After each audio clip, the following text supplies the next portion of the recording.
ada kerjasama. Pak Syarif, mohon maaf, kita sela sebentar. Jadi bayangkan aja kalau kita bekerja tanpa harus tidak mengenal satu sama lain, nggak mungkin kita kerjasama kan. Jadi dengan ini sekaligus satu lempar dua kena itu. Pertama, kita menjadi kenal satu sama lain, berinteraksi, saling berbicara, berdiskusi, sehingga nanti dalam pelaksanaan kerja kita akan menjadi lebih luas, lebih lancar. Nah, di samping itu, kita juga tadi mendapat beberapa pencerahan-pencerahan daripada pembicara-pembicara yang sangat bagus sekali. Ya, topik-topiknya memang macam-macam, ada mengenai korupsi, ada mengenai soal ekonomi, ada mengenai AI ya, artificial intelligence dan sebagainya. Jadi paling tidak ya ini membuka cakrawala pemikiran karena kita yang ada di sini kan dari dunia yang berbeda-beda. Seperti saya ini kan lawyer, praktisi lawyer yang sudah 40 tahun gitu ya.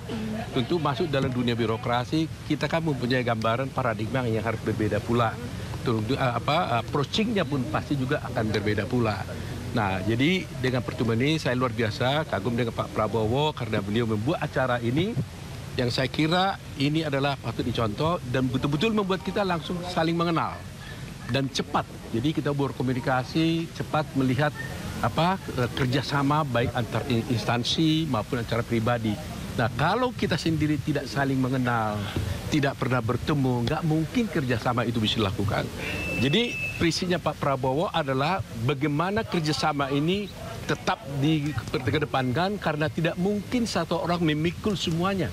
Jadi tanpa kerjasama, tanpa teamwork, tidak akan mungkin bisa kerja ini terjadi. Nah, ini pesan utama dari Pak Prabowo tadi kepada kita waktu pagi-pagi di pencerahannya. Oh, itu salah satu pembicaranya kan yang berbicara tentang korupsi itu kan dari profesional luar negeri gitu. Mungkin ada perspektif baru yang dibagikan kepada Prof yang mungkin bisa Prof sampaikan. Justru itu kalau di Indonesia kan kita udah tahu bagaimana corruption di Indonesia, kita udah tahu pendidikannya bagaimana. Justru karena dari luar kita melihat dari perspektif yang berbeda. Bagaimana approach mereka terhadap korupsi, bagaimana paradigma mereka terhadap korupsi, bagaimana caranya agar tidak terjadi korupsi, dan kalau terjadi korupsi bagaimana caranya untuk menelusurinya. Ya, dia berikan juga semacam kasus ya, contoh kasus dan sebagainya ya. Nah, ini mungkin bagi saya mungkin soal korupsinya lebih paham daripada yang lain. Ya kan, mudah buat saya. Tapi bagi yang lain juga begitu mudah. Sama dengan ketika ada pembicaraan tentang ekonomi, ya kan? Artificial intelligence. Saya kan nggak ekspornya, tapi dengan itu saya mungkin lebih sulit daripada teman-teman dari bidang ekonomi. Tapi dengan adanya kesamaan berpikir tadi, paling tidak ya, memang kita bekerja sesuai dengan kemampuan kita, sesuai dengan expertise kita, tetapi dengan adanya kerjasama ini saya kira ke depan akan lebih mudah.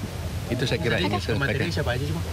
Aduh, banyak nama-namanya tadi ya. Ada yang terkenal ya, mungkin Pak Oto. Ada, lupa saya tadi namanya. Banyak ada dari Korea, ada juga dari Amerika gitu ya. Maria Hussein benar nggak? Hah? Maria Hussein. Ya, betul, sangat terkenal sekali mereka kan. Jadi lawyer mungkin ada unek-unek yang dari dulu pengen membenahi Indonesia dan ini saatnya ada nggak Pak Oto kira-kira aspirasi itu? Ya, tentunya sebagai lawyer tentunya kita hanya ingin bagaimana bisa berkontribusi agar negara lebih baik ke depan. Bagaimana bentuknya tentunya kan kita belum dilantik nih ya. Mungkin terlalu dini kalau saya berbicara tentang itu, ya kan. Tetapi tentunya niat pasti ada. Kalau kita tidak ada niat yang baik, nggak mungkin kita menerima tugas ini. Itu aja. Tanggal 21 nanti kan katanya ada pembekalan tambahan. Udah ada undangan belum untuk wamennya atau itu untuk menterinya saja begitu? Tadi pertemuan ini kan ada wamen, ada wamenko juga tadi kan. Nah, untuk 21 kita belum tahu data sih, tapi yang kita tahu 21 itu ada ya memang semacam rapat kabinet mungkin tadi ya. Bukan pelantikan ya, 21 pelantikan. 20 pengumuman, 21 itu pelantikan, 22 itu mungkin ada rapat kabinet, baru 23 ke Magelang. Kira-kira begitu. Tapi pastinya nanti. Pak Oto ada berita pelantikan. Terima kasih banyak Pak Oto.